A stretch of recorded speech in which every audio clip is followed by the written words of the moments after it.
Since the Reef-Roids are so popular in the market, what's the secret ingredients and how it's made? I can tell everything. Yeah, I mean, it's peanut butter and raspberry jam. Okay.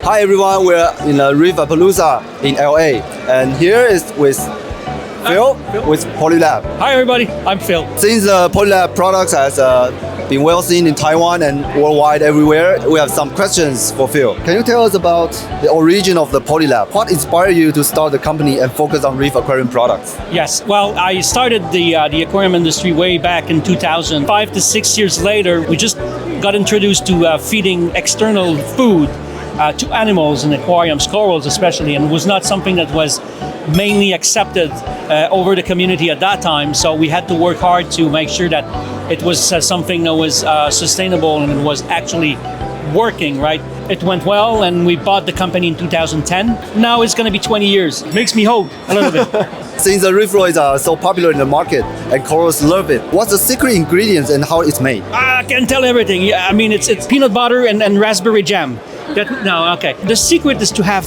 products and main material that comes exclusively from the ocean. There's no insect protein, there's no wheat protein, there's no vegetable. We also made sure that the conservative agents was not present, so stuff is always kept sealed, and if it's not present or in presence of oxygen, it's always going to keep its ratio or its high level of azaxanthin, which is one of the most important components in Reef-Roid. For my experience, when we use the Reef-Roids to the corals, they love it, and the tentacles spread out so fast. Corals eats a lot of different stuff and products, but Reef-Roid, when they're going to take it in, we are sure that it's going to be good for them. None of the artificial components inside, right? Nothing, no artificial. Nothing. All natural. All natural. So for the LA citizens, it's organic.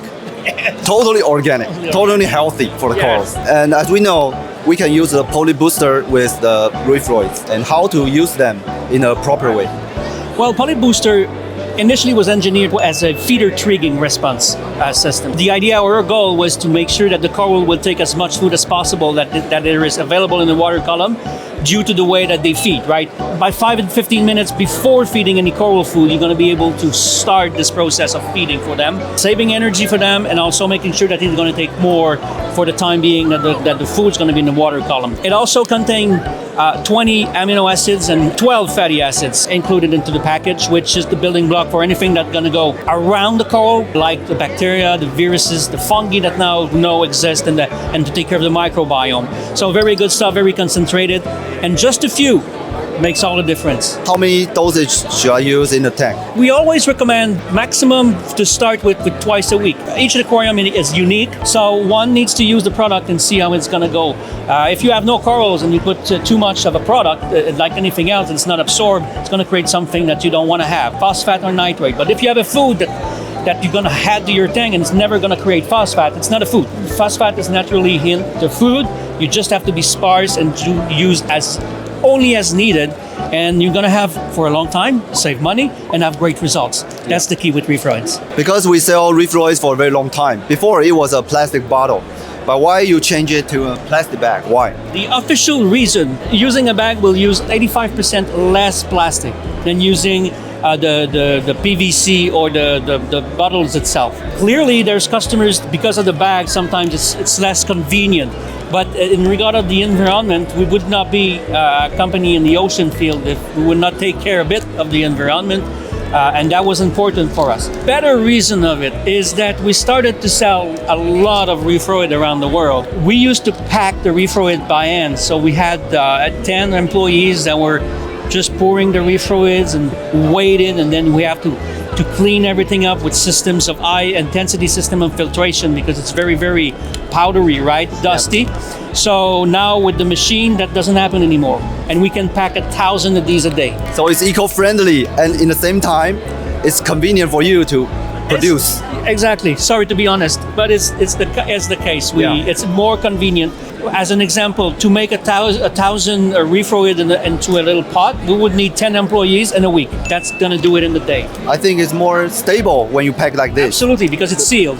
Yeah. Everything is sealed, and then when you open it, it's as fresh as when we packed it up at first. Yeah, the quality will become better. Absolutely. If you pack like this. Yes. When I use Reef-Roids, sometimes the phosphate weighs slightly higher. Yeah. Is it normal? It's normal because in any type of foods that you're going to use, if there is no phosphate and no nitrate, it's basically not a food. It's very difficult to understand that a food say or claims they're not raising phosphate or nitrate, because then it's just admitting that there's not much of contents or nutriment inside. What we do say is that yes, there is potential, a lot of potential, and it's very potent, but if you use it as instructions then 1 to 2 times a week, and that you're sparsely doing it, you're never gonna have any issue and you're gonna have results. Your bag will last way longer if you use it as instructed.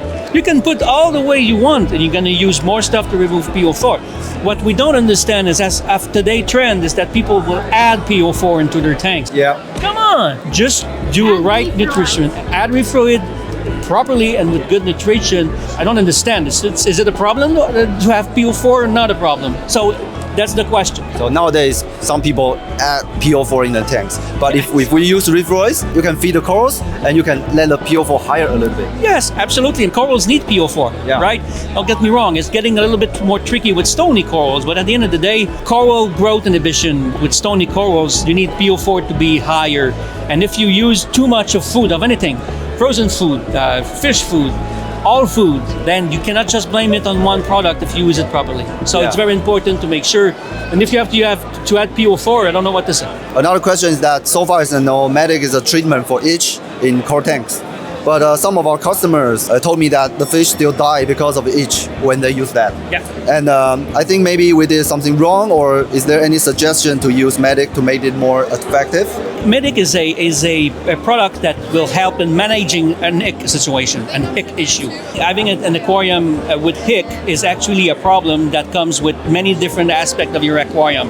It's mainly due to stress, and stress can be due by temperature swing, new fish added to the tank, past unbalanced nutriments, unbalanced elements into the water, bad lights, bad light spectrum. It can cover all of this stuff. Yeah. The thing with Medic is that Medic is going to give time for your fish to adapt themselves to the new situation and fight off something that they're going to fight off ick themselves. The most problem we have with people with ick is that they start too late. They're going to wait a day. They're going to say, okay, it's okay. They scratch a little bit and then it's going to be fine. And then they wait a second day and it's gone. No, it's not gone. They're still there.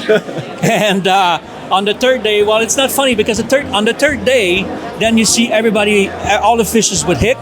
That could be very detrimental. So you started too late.